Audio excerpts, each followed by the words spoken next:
This is the book of Habakkuk, chapter 2, beginning at verse 1. I will stand upon my watch. I will stand upon my watch. I will stand upon my watch and set me upon the tower, and will watch to see what he will say unto me, and will I shall answer when I am reproved. The Lord Yahweh Ba'ashem Yahushua answered me and said, write the vision and make it plain upon tables.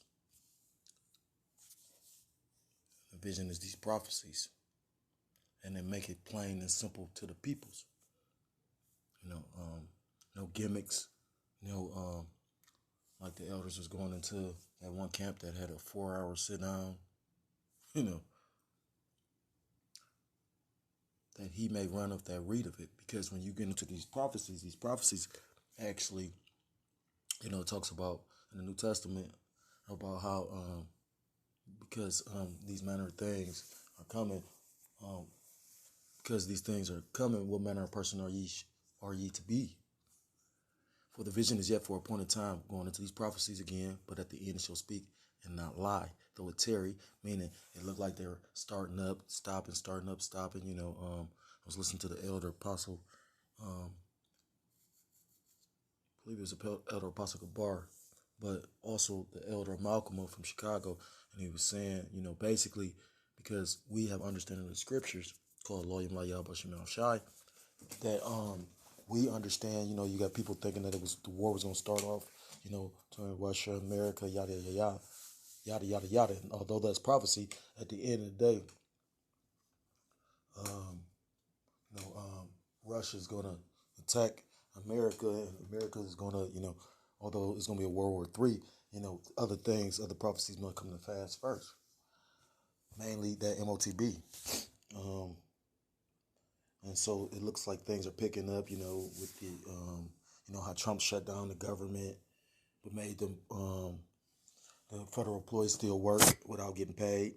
We thought things were going to happen then, but, the Lord opened everything back up because it's for a point in time. It tells you in scripture that Yahweh Shem Yahushua is long suffering.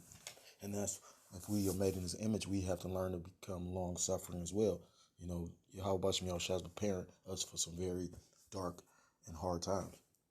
Because it will surely come, it will not tarry. Behold, his soul. And whose soul? His soul. This red Hebrew Edomite, Esau Edom. His soul, which is not lifted up, is not upright in him.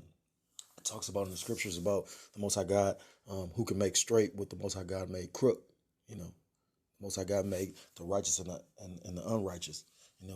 The righteous and the wicked. So, if he's destined to be the wicked, he can't be upright. But the just shall live by his faith. And the just is the elect, the hopeful elect. They're gonna live by their faith. And I'm gonna stop right there, because at the end of the day, that's going into this lesson.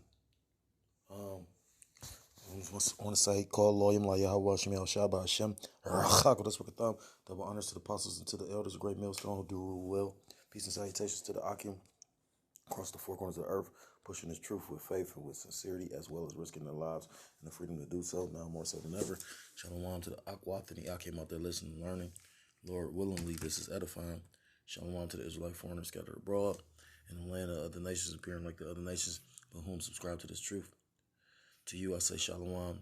So this is the brother Yawasap out of the GMS Cleveland Church, a fellow servant, coming at you with another lesson through the spirit and through the power of Yahweh Ba'ashem Yahushai. And basically, I was looking for something to do a video on, and Lord of behold, the first article that was on my news break app was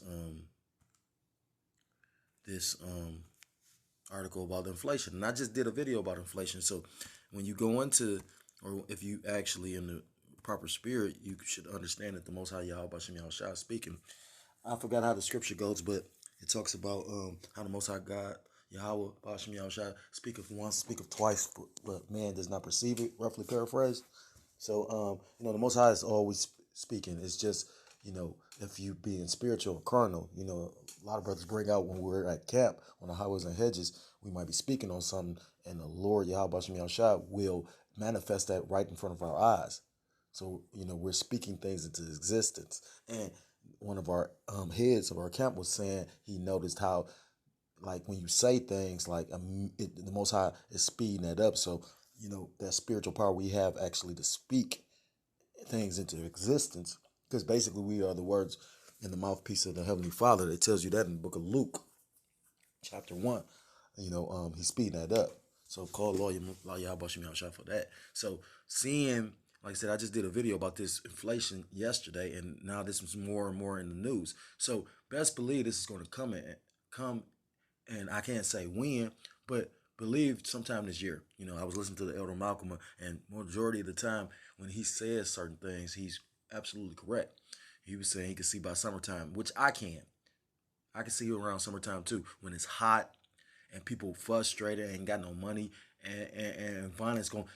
They talk about how summertimes are always the wildest, most dangerous. Niggas don't know how to act, yada yada yada. But wait till it ain't food like that, or the price of these goods be super sky high. So that's why it's so important. Like, I was listening to the Elder Kazak from Mississippi, and he was speaking on that. He was like, we need to be covered by Yahweh Bashim Yahushai. We need that. Because if not, you are walking prey. So it says why inflation is about to peak. And, I was just in a Habakkuk 2, and it talks about that thick clay. I can skip all that. Going to verse 6, it say, woe to him that increaseth that which is not his, because I was just listening to the lesson by the Apostle Ramlab, and he was going into, it's another precept to this, but I can't think of it off the top of my head, Salakia. But he was talking about how, like, well, I think it's up. He gathered him, come. Neither keepeth at home, he enlargeth his desires as hell. Call Allah because this is a precept to that. But gather unto him all nations, and heap unto him all people. And woe to him that increaseth that which is not his. We were all the nations were allotted land masses. And although, you've had nations over nations, Esau Edom is, with the whole phrase manifest destiny, was over Jake for our transgressions and sins. Well, sin is transgression, or the breaking of the law, for our transgressions of the law. So saying all that to say this, but we've all had our own inheritance. This devil wants everybody. You know what I mean? He wants everybody to be in subjection. And when you take time to think about it, as wicked as Esau Edom is, he's in the proper spirit. I mean, you got Jake that's lightweight destroyed. Not lightweight, is destroyed, fucked up in the mind, because you'll have a Jake, I'm talking about a 2/3 nigga, super duper nigga. I forgot. Super duper nigga. There's a song by this guy from our city, Cleveland, named Chip the Ripper. He super swag nigga. But long story short, super duper nigga. This nigga be, ready to step over Jake. Just, how niggas is. And yet and still, he'll still want to give Esau Edom a pass. But Esau Edom says he deserves to rule everybody. And that's, what kind of spirit Jake, supposed to be in. But it says, and to him that ladeth himself with thick clay, and I don't have my blue letter, but and I'm not going to get it, but when you go into that thick clay, that's that debt, and this monetary system is based off debt, and inflation kicks in at different times, based on this monetary system, but also because you got more less goods and more people seeking those goods, and then so times about to get hard, but I'm not going to even read this whole article. I'm just bringing up a few different things. It says Eric Ludd is a principal economist at the conference board. The opinions expressed in his commentary are his own. So basically, this is a common economist speaking on. He sees, inflation about to kick in. It's about to peak, but so they saying it's just his opinion. But he's not the only economist that's saying that. You got people that have devoted their lives to certain things. Some men to martial arts. You got some men to sports. Our profession, it tells you in the book of Hebrews, our profession is these scriptures. We have devoted our lives. We've given up our lives on this side. So we are not condemned with the world. And, so again, first and foremost, our elders and apostles are authorities in these scriptures. Because like the Elder Apostle Tahar always says, these Christian pastors and these Christians don't really know shit, Um, so if this economist is saying that because did a study and he watches economies of different time periods of different countries, and then a lot of economies are all tied together based on the fact of this petrodollar, the world reserve currency, which is actually in the process of you know being taken out. Because when you take time to think about it, it's actually very ingenious. Like I said, Esau Edom tied all the world's economies to our dollar bill. So when ours crashes, everybody's gonna crash. Because people don't understand, when America locked down, it affected all the other countries. It says last year was a tough one for American consumers. Prices for about everything from eggs to used cars to electricity. And that's a spirit because my car is down right now. And used cars are expensive than a motherfucker. I'm talking about like old car over 150, 170,000 miles. They want 6, 7,000.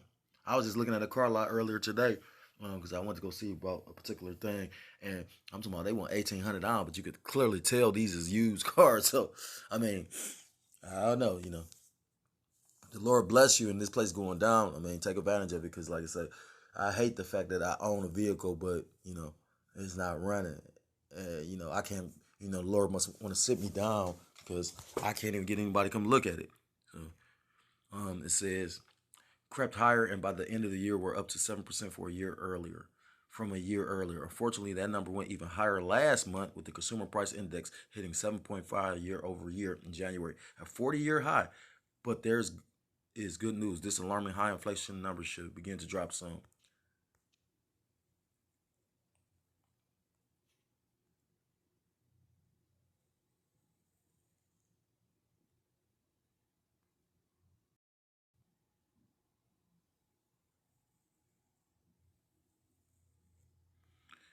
With new COVID cases plummeting, many of these disruptions should start to ease and allow supply to strengthen and better meet demand, meaning more modest inflation. So I don't know what angle they coming at because they saying peak, so that basically they saying the inflation is supposed to have hit its highest, which I don't believe. You got to remember they talking about raising the interest rate. The highest has been raised because usually like they raise it at percentages little by little, but to try to curve and slow down the inflation, they're trying to raise interest rate. And again, along with the trucker whole trucker thing going on, like I said, I shop. I'm not a wealthy man where I can send somebody else to shop, or I don't pay attention to the cents when I get my paycheck or the cents of how much something costs when I pay for it. I'm watching the price of goods, and they're constantly going up because inflation has kicked in. So Salakia.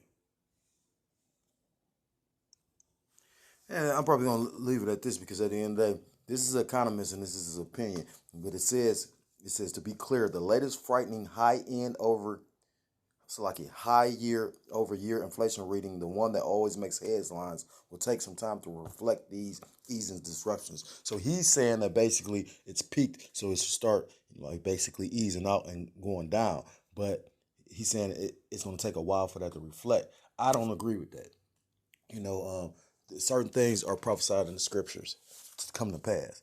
It talks about a lack of work. It talks about, like I said, food shortages and famines. It talks about a number of things.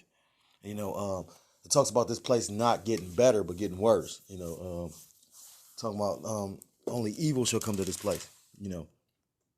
So I was just listening to the breakdown of Revelation 6, and the elder apostle Ramlan was breaking it down, and he was saying at the end of the day, again, people looking for this place to get better, but scripturally it says it's only going to get worse. So, saying all that to say this, I'm just jumping to the scriptures.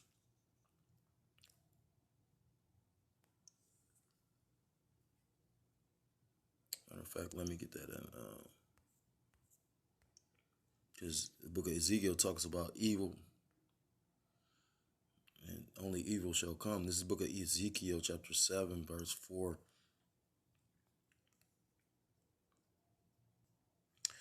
Ezekiel 7 and verse 3. Now is the end come upon thee, and I will send mine anger upon thee, and will judge thee according to thy ways, and will recompense or reward upon thee all thine abominations. And recompense is just a reward. A reward is not always a good thing. It's basically a payment.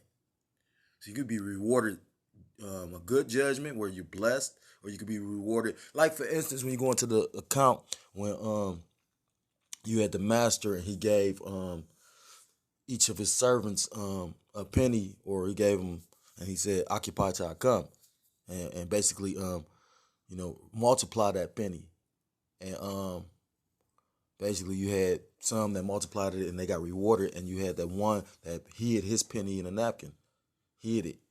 And that's why scriptures talk about you don't hide a candle under a bed, or hide it. You don't hide it. You let your light be seen. So if you know this truth, you're supposed to make it known, especially in the times we're coming in. Verse 5. Thus saith the Lord Yahweh Ba'ashem Yahushai, and evil and only evil, behold, is come, and end is come, the end is come, it watcheth for thee, behold, it is come. And like I said, it's not coincidence at this time in history, you got all these different things going on, and I guarantee you, like I wholeheartedly agree with you. You know what? That's the spirit, because I just thought about it. I was listening to the head of Kansas City, and he did a video based on, if you are familiar with the guy that has a channel called The Epic Economist, he does videos, and he literally talking about basically the inflation and people hoarding and stockpiling goods, and basically he said how, what's coming. He's like, it's like straight out of the Bible. I just watched this video yesterday. So like I said, you got the Epic Economist saying that with this inflation and with, because they was talking about the price of goods costed a certain amount years ago, beginning of the pandemic. And that's why you got a lot of people in that hoarder prepper spirit, not understanding that's basically the Most High setting you up, because men and families going to have to eat. Men, women, children going to have to eat. So you got these Edomites and Jake, these 2/3 niggas that's saving up certain things and hoarding things to feed the men of the Lord. And that's Yahweh Shemiel Shai's will. I pray I be one of those, or my family, or the Akim. Like I was listening to the brother, I always butcher his name. I think his name is Mullah Salaki. I'm butchering it. So Salaki, brother. But he was saying, brothers, we had a mindset, if I got it, you got it, we all eat. And that's one beautiful thing about, the brotherhood. That's why you have men creep into this thing unawares. They looking at the camaraderie, because they've never experienced that, especially with Jake. And then they really still hold on to the world, so they still niggas. I've seen that first and foremost, firsthand. But most of these people don't have that mindset. You got Jake. I was in the world at one point. Jake be the same Jake that'll help you take out a person and would keep his mouth closed about it for forever, but sit up there and take out you to get what you got too. And you're gonna have a lot of that with the coming times we're coming in. Like when you watch shows like The Walking Dead or whatnot, or that game that said The Last of Us. I've never played that. I may get that though, because I was blessed with a PS4 last year. But long story short, I don't even have time to play the games. But not to digress, he was saying basically the most dangerous people in that game and that show was the humans, not the zombies, not the. I watch. I read the book Witcher. I heard Elder Malcolm speak on it. That's actually a decent show. I like it, because I read the books. But it was a book before it's a movie or a game. It's a game. I got the game.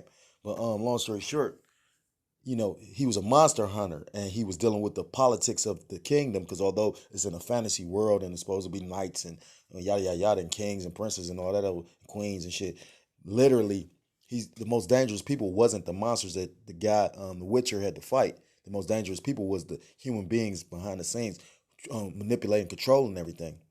How they was, the wizards was controlling the kings, so they was like puppet kings.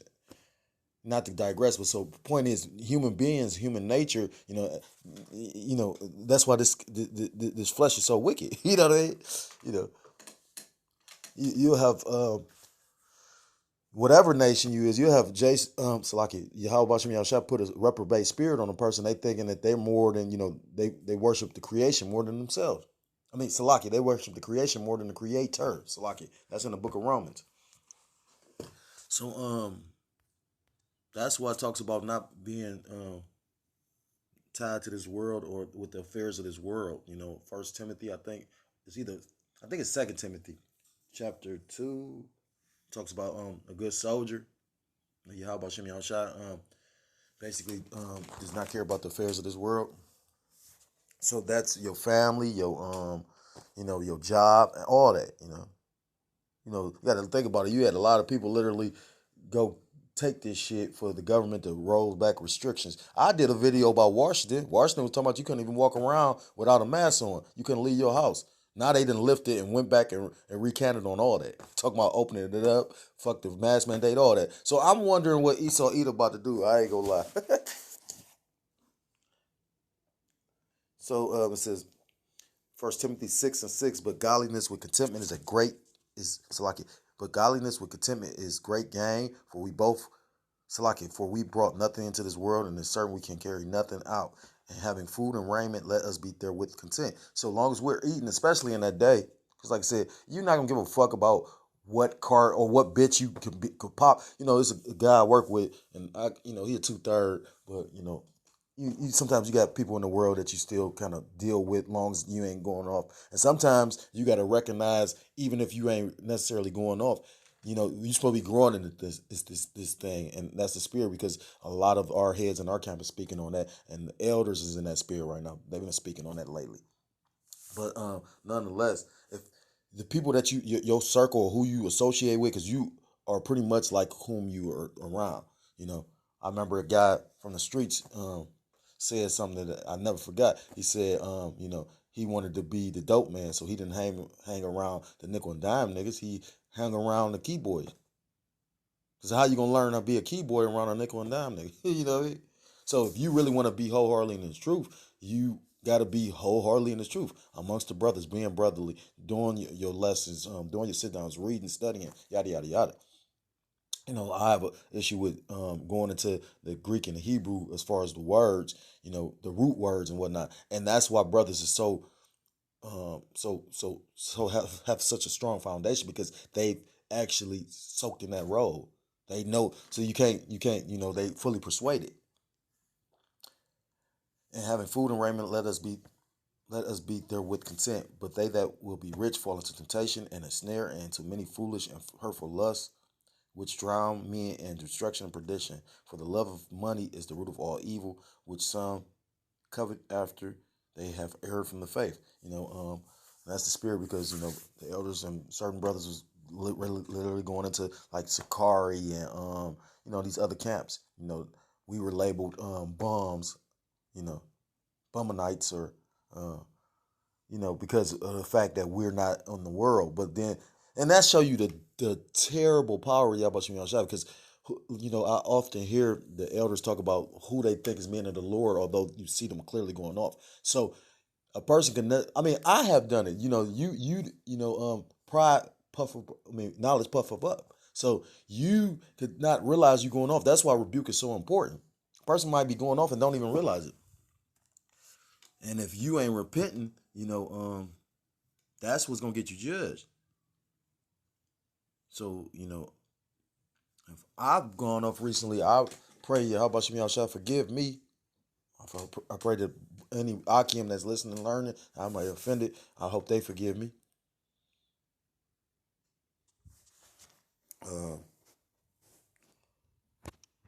So at the end of the day, your focus should be more so on Yahweh Shem Yahushua and trusting in Him, not as far as what these Edomites are doing to the economy, not with your whatever possessions you have or your wealth. Those things are good, but those things won't save you. Hell, a pistol won't save you. A sword won't save you.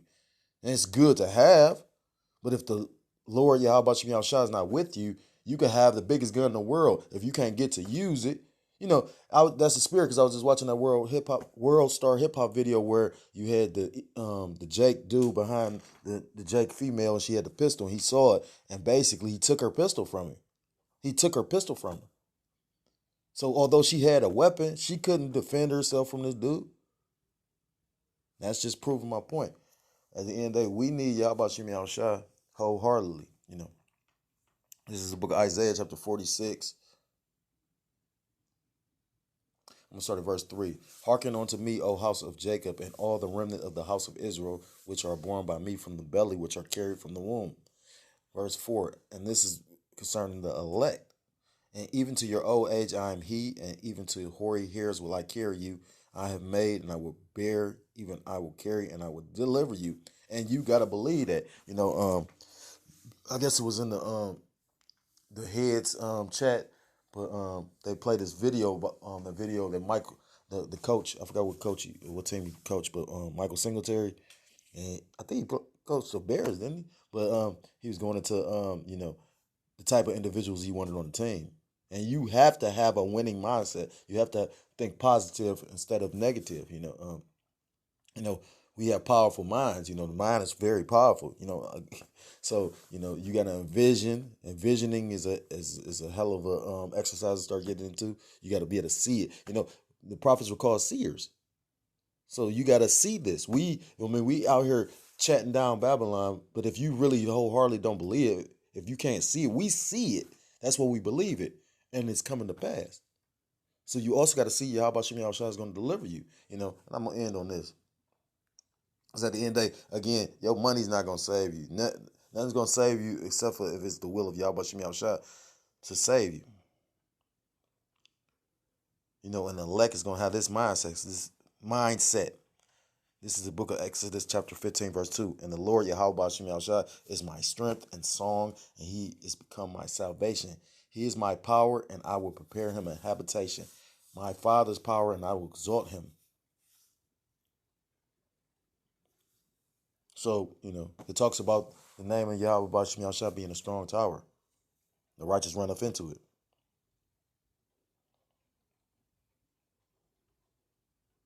So hopefully, we are of that number.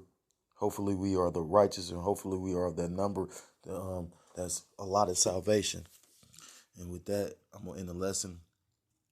If you're so-called Black, Hispanic, Native American, Seminole Indian, West Indian, or Haitian, I implore you to come back to the laws, statutes, and commandments of Yahweh Ba'ashim Yahushua, or you shall be destroyed. And with that, I want to give all praises, all honor, and all glory to call Loyam, La Yahweh, Ba'ashim Yahushua, Ba'ashim, Racha Kodash Barakatam. Double honors to the apostles and to the elders, a great millstone who do rule well.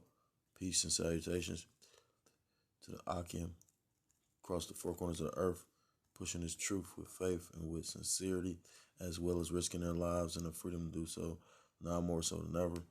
Shalom to the Akwap and the Akim out there listening and learning. The Lord willingly, this is an edifying video. Shalom to the Israelite foreigners scattered abroad in the land of the other nations, appearing like the other nations, but whom subscribe to this truth. To you I say shalom. Until next time I'm able to come with another lesson. Shalom, shalom, and Mawah Lababah. Shalom.